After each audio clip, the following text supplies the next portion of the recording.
Hammaga assalomu alaykum, hurmatli obunachilar, hamyurtlar, qadrdonlar, birodarlar. Qozonxonalarimiz, umuman olib qaraganda, letniy ko'hnalarimizni bitirib chiqib ketgan joylarimiz, eski obyektlarimiz ham ko'p. Ya'ni bu joyga qancha muddat bo'lgan, qurilish jarayoni qanaqa bo'lgan, qanchaga bitgan, necha yillik bu qurilish, necha yil bo'ldi deb qiziqsalaring, bu qurilishimizga 3 yil yoki 4 yil bo'ldi. Adashmasam 3 yil yoki 4 yil bo'ldi. Xudo xolasa, nimadan boshlayapmiz? Mana birinchi kiraverishda ko'ryapsizlar. Birinchi kiraverishimiz bitta moykamiz, bitta kichkina qozon, qopqoqchalari bilan. Xo'p, ikkinchi qozonimiz, uchinchi qozonimiz. Mana oldini ko'ryapsizlar, batafsil ko'rsatish harakat qilyapman. Mana endi bitta tandirimiz.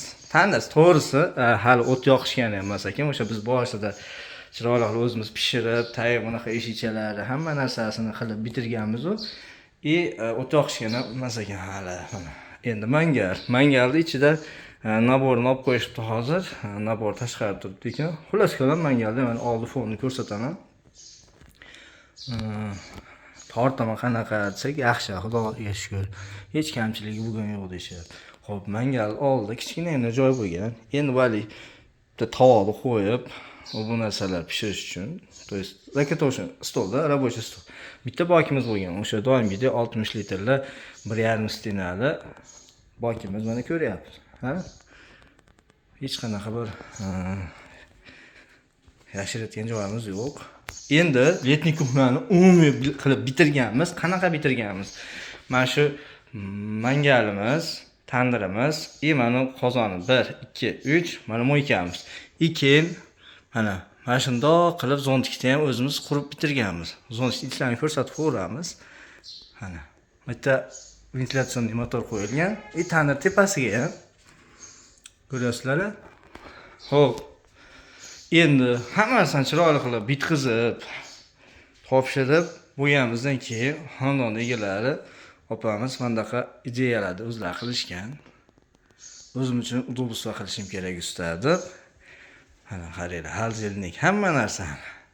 Opaga aytdim. Endi shuncha narsani qildingiz. Mana ko'ryapsizlar. Hammasini qildingiz, shuncha rasvot qildingiz. Hech qanaqa shuncha narsani qilibsiz. Endi o'choq qozonlar ishlatsangiz muammo chiqyaptimi desam, yo'q, hech qanaqa muammo chiqishgani yo'q.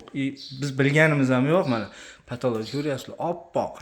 Bunga 4 yil bo'ldi. Hamyurtlar, obunachilar, diqqat qilamiz. Endi buni mana qaranglar. Solishnisdan tergan.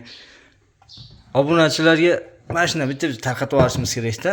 Kim ko'p like bossa, komment yozsa, shu bekilgan bankalardan bitta tarqatib yuboramiz. Xullas ko'ryapsizlar. Mikrovolnovkasi. Endi apta tuxum qovuramiz. Mana xaljellarni qo'yilgan. Spitsalni hammasini joy-joy qo'yishgan. Keyin eng qizig'i joy tor-ku, to'g'rimi? Mana bu yerda mashina narsalar ham qilingan. Hamma kotel sistemalari shu shkop ichida. Kimga qiziq bo'lsa, niyat qilganlar bo'lsa, mana shu mangalchi bola YouTube kanalini muallifi o'zimman. Nomerlarim doimo qoldirib boryapman. Menga bemalol telefon qilaveringlar. Sizlar xohlagan usulda, xohlagan tarzda tandirxonalarni qurib bitkizib beramiz. Muammosi bo'lib qolsa, boshqa narsa bo'lib qolsa-chi degan o'ylar, savollar bo'lsa, bemalol telefon qilaverasiz, aloqaga chiqaveramiz. Hali qisqa qilib aytadi, men xalqim uchun xizmatdaman, doimo tayyorman dedi-yu. Xuddi o'sha bolalar ustalar biz bo'lamiz-da, mangalchi bola guruppasi doim shunaqa tayyor turadi. Ko'rdilaring-a?